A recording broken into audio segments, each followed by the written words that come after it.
So the next phase or next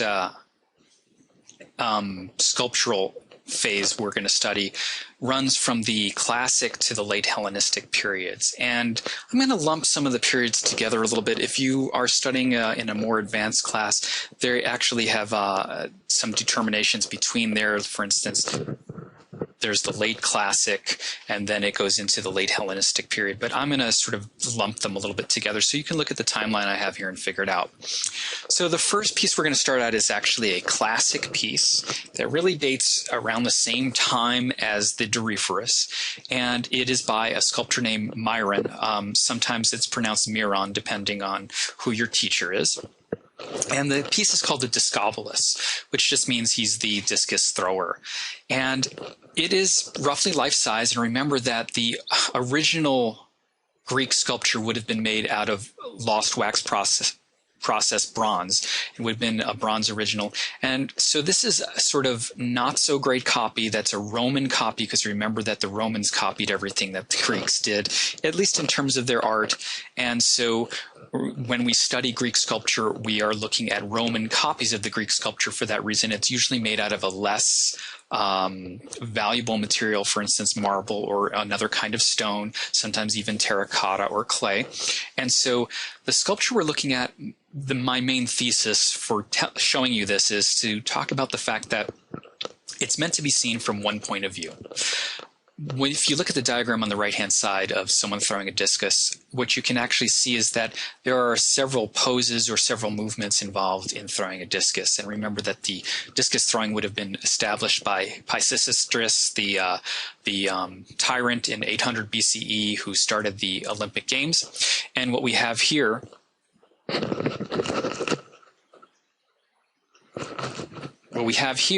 is a composite view of the human body throwing the discus, or at least that's what I was taught. But if you look at the very center figure in the throwing the discus diagram I have here, it's actually in the same pose that we see this sculpture in.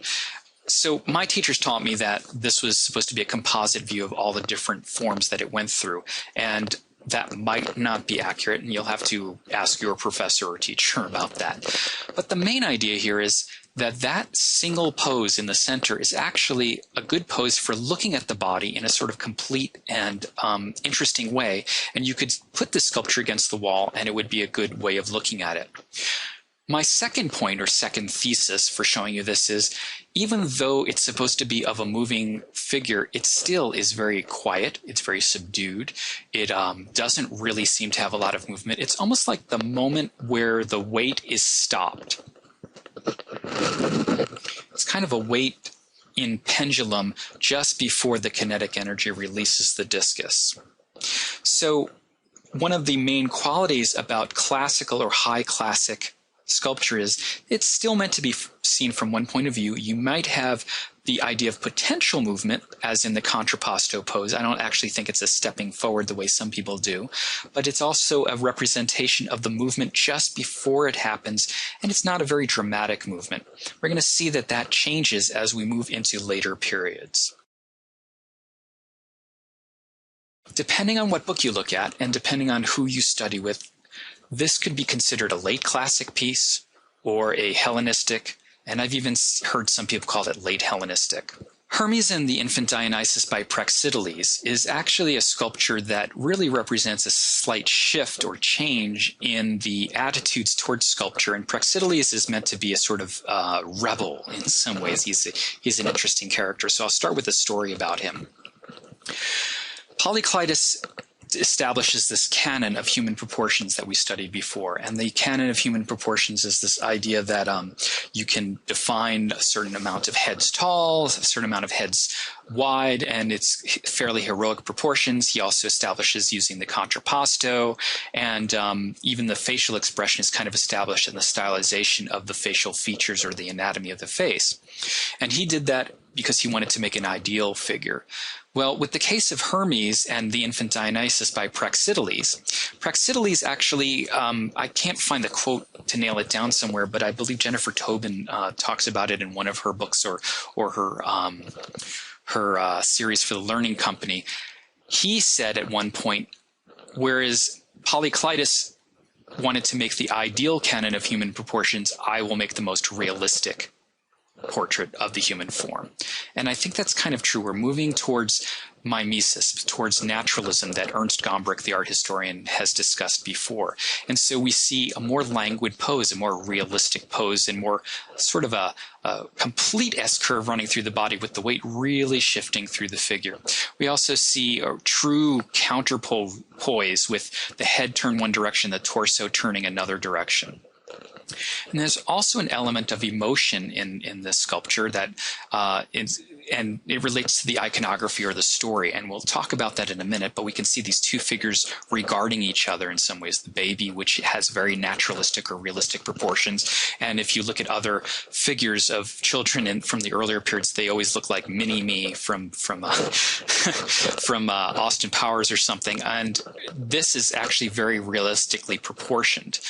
So the head is also a little bit smaller, and the musculature is a little different. He actually has a little bit of subcutaneous fat, although there are still some standard distortions of the human anatomy that you see in classical Greek sculpture. Now, the story that this relates to actually relates to the play, the Bacchae, by Euripides, and talks about the origins of the Greek god Dionysus. So I'm going to start with a reproduction of a sort of completed reproduction of the figure on the left-hand side to tell the story. Zeus is just a bad husband. He is always running around chasing after nymphs and having sex, and his wife Hera, or Juno, was always jealous of him and of the offspring that happened. And so at one point, Zeus actually comes down, and you can read this in the story of Semele in Ovid's Metamorphosis, which is a Roman poem. And what happens is Zeus actually has sex with the daughter of the king Cadmus, the princess Semele, but he comes to her as a shepherd boy and as a beautiful young man, and she falls in love with him. But Hera comes and convinces Semele that that is not true, that it's actually just a shepherd boy who seduced her, and says basically, well, you got to convince him to come to you arrayed in his thunderbolts and as the god he is. And unfortunately, no mortal can stand that. And so what happened to her was she got destroyed by the thunderbolts and the fire, and all that was left after that was the remains of the fetus of Dionysus, which in several versions of the story, Zeus picks up the fetus and places it in his thigh. He gestates the baby. At one point, there's another version of the story in which Dionysus gets hacked to pieces and Zeus eats the pieces and regurgitates him up whole. I guess there could be an argument for birth envy rather than the Freudian penis envy that Freud suggested women have. Maybe men have birth envy, because a lot of stories about Zeus, for instance, Athena springing out of his head fully formed, are about Zeus giving birth. So in any event, Hera is very jealous of the baby Dionysus and of any offspring. And if you recall, Hermes or Mercury is also the illegitimate offspring with another goddess of Zeus. And so Zeus instructs Hermes or Mercury to take the child Dionysus and bring him to the satyrs who live in the woods and have him raised. So he's sort of messengering his little half-brother here. And what we see is a kind of playful scene. And unfortunately, the arm has been lost, the original arm, but we've extrapolated that possibly this is Hermes and infant Dionysus, that Dionysus is reaching for the grapes because Dionysus is the god of wine. And this is almost kind of like a little joke about how the relationship is evolving, and also how Dionysus will take his birthright, evolve into the god of wine and drama and passion. And so that might be part of this. And I think it fits that Praxiteles is the sculptor for this, because he's kind of a bawdy guy. I mean, this is a very naturalistic, realistic, and also very dramatic portrayal. And so what I'd like to suggest is, as we move away from the classical age, which was about restraint and rationality and sort of the Apollonian Dionysian conflict where Apollo comes out on top, in this instance, we're starting to see that Dionysus is coming out on top, that he's the winner in the struggle, and that sensuousness and enjoying life and drama is a little bit more important to the Greeks. And this is further kind of fleshed out by the story of Praxiteles and a sculpture that he made later. The sculpture that I'm referring to about Praxiteles is the Aphrodite of Cnidos, and sometimes it's referred to as the Venus of Cnidos, and we only have Roman copies, so I'm showing you two composite Roman copies here, a front and a back view of one, and then just the front view of another. And so we're looking at Roman copies again, so we don't know exactly what it looked like, but we have descriptions. And the descriptions usually talk about it's a sort of snapshot of Venus getting out of the bathtub or getting out of her bath, and she is making an effort to cover up her genitals and breasts as she comes out of the bath.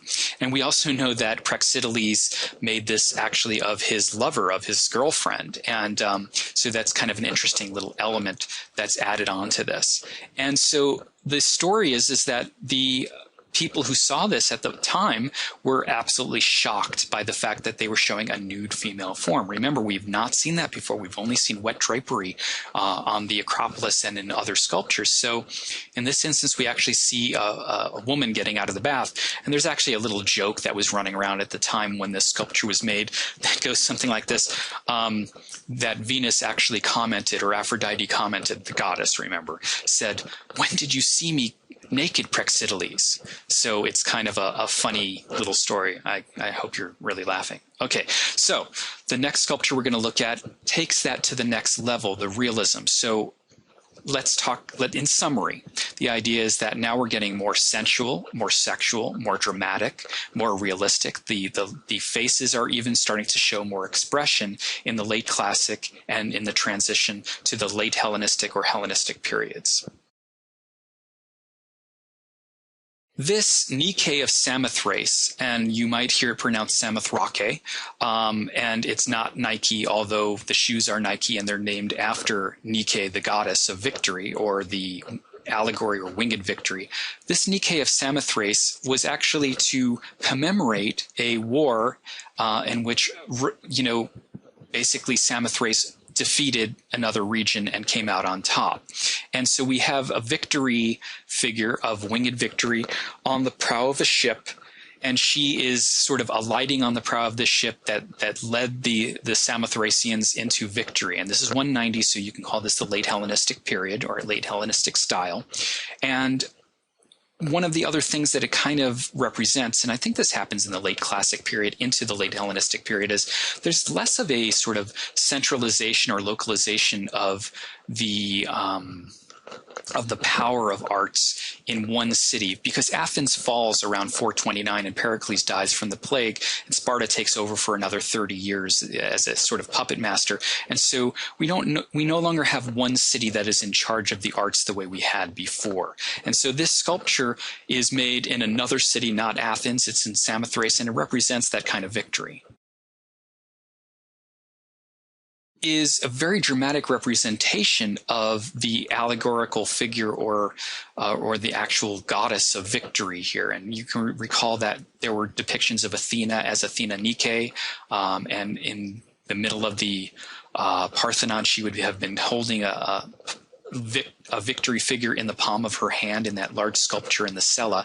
And so we have this figure that it represents victory. And you can see that the wind is blowing back the wings. She actually had arms and a head before, but you can see that it's pushing back on the drapery and showing the human figure underneath. And this would have been set sort of in a dramatic setting, in a wading pool, so that it would have been seen in, I guess, a sculpture garden coming out of the water, and would have looked actually like a ship with a Nike figure lighting on the end of the ship. Close-ups of the figure, you can actually kind of see the places where the arms would have been. And you can also see how the wind is blowing back the drapery and revealing the human form underneath, which is kind of a sensuous thing. And showing the female form in a very sensuous way is kind of a little edgy in the Greek world. Of course, we had it happen, almost 100 years before, with Praxiteles, but now we're having it really happen in the wet drapery style, which in some ways is also kind of traditional, because remember, we saw the Nike adjusting her sandal from the balustrade of the Nike temple from 450 BCE on the Acropolis, and now we see it actually in fully formed sculpture, and you can walk around this. It's really sculpture in the round, and the figure is really interesting and dynamic, and the drapery is really well rendered, and the wet drapery style that we see here, you can even see her navel in it. And so this is a dramatic moment. It shows a lot of movement. It shows a lot of action. So again, we have drama, movement, sensuousness, and action happening all in this late Hellenistic period. And I think that knowing this sculpture is, and knowing ancient Greek sculpture, especially classical sculpture, is really important because it relates to our culture as well. And what I'm referring to is, remember that cheesy movie, The Titanic, with Leonardo DiCaprio? Well, remember when Kate Winslet is on the bow of the ship and she's got her arms back like that? Well, that was a direct reference to her victory, her coming out as this woman who's in charge of her own life. And we see that represented in this way. And so when you wear Nike sneakers and it's supposed to give you victory, it's kind of referring all the way back to the classical Greek age. The last sculpture we're going to look at is a sculpture of Laoquan and his sons. And Laoquan and his sons, there's some problems with the provenance of this sculpture, and it's been said that Hagisandros, Polydorus, and Athenodorus of Rhodes were the sculptors for this, and the date for it is often provided at 50 or 100 BCE, but there's been some evidence in the last 50 to 100 years, actually. In the 1950s, I think they found a series of sculptures in a cave that clearly date from the middle of the 1st century Common Era that were signed by these 3 sculptors. So, and it was clearly made for that cave, the way it fit into the space, and it was a Roman cave. So we're not really sure about the dates on these things, so you can do a little bit more research on that. But I suppose on any exam you could get away with by saying 1st century BCE or 1st century Common Era. Now, this represents a scene out of the Trojan Wars, out of Homer's Iliad and Odyssey. But interestingly enough, it's not actually in Homer's Iliad that we find this. It's in a later author's book or epic poem. Virgil, who is, you'll also hear about him in Dante in the Renaissance. Virgil is Rome's sort of Homer. He is the great poet, and he wrote a sort of coming-of-age poem for the story of how Rome was founded called the Aeneid and the beginning of Rome. And the episode that we're seeing here is sort of a combination of Homer's Iliad and Virgil's Aeneid, which depicts it. And so what I'm talking about is, first of all, the story is of the Trojan horse. And we have Odysseus and the other heroes, Ajax and Achilles, trying to get into Troy. And they've sieged the city for 10 years and they can't get in. And so what they do is they build this enormous horse. And this enormous horse that they've built, they wheel it up to the gates. And this priest named Laoquan comes out and says, beware of Greeks bearing gifts. And of course, well, the story is that they actually wheeled the horse in, and the heroes climb out of the horse in the middle of the night and open up the gates, and Troy finally fell to this sort of subterfuge. But the story is in the Aeneid, actually, that Poseidon sent serpents to eat Laoquan so that he wouldn't be able to warn them, that he was discredited in some ways. And so that's what we see here, is that Laoquan and his sons, one of them is dead here, and he's sort of in the thrall of these snakes, and the other one is still fighting, and Laoquan, the priest, is in the center, and he's fighting off the snakes as well, and he is being attacked. Now, my professor Herbert Broderick suggested that Laoquan was supposed to be a celibate priest, and that may have been one of the reasons why he was attacked by the snakes. Now, there are some other elements to this sculpture that are kind of interesting in terms of the formal aspects. If you look at the way these figures are formed, you can see that they're sort of half-seated and half-rising. And this is sort of serpentine movement that combines with the snakes, is sort of twisting and turning. And we also can see that there's this intense facial expression on the figures. we can really see that this guy is suffering. He is in pain, and there's some real agony. So we have this highly dramatic moment, and it's really intense, and we can actually feel his suffering. And the movement, there's a lot of movement in this sculpture. So that is a perfect example of late Hellenistic art, although you could argue it's not late Hellenistic because it might have been made in Rome under Roman tutelage. And that brings us to one of the other ideas about this sculpture. One of the other ideas about this sculpture that I think is relevant is that it was dug up in around 1507 in Rome, and Michelangelo saw it. And if you compare these figures, the way they're half-seated and their body is sort of twisting and turning, Michelangelo called that movement the serpenata, and the serpenata or serpentine kind of movement, this twisting and turning, he incorporates this same torso in almost every figure that he paints in the ceiling of the Sistine Chapel ceiling. So you can see that in the Renaissance, when we study that later on, around 1507, 1508 to 1512 is when Michelangelo painted the ceilings, that the influence of ancient Greek art and the influence of ancient Rome was felt all the way up to that era, and today we still find it fascinating and still study it. So we'll be studying the Acropolis in the next lesson.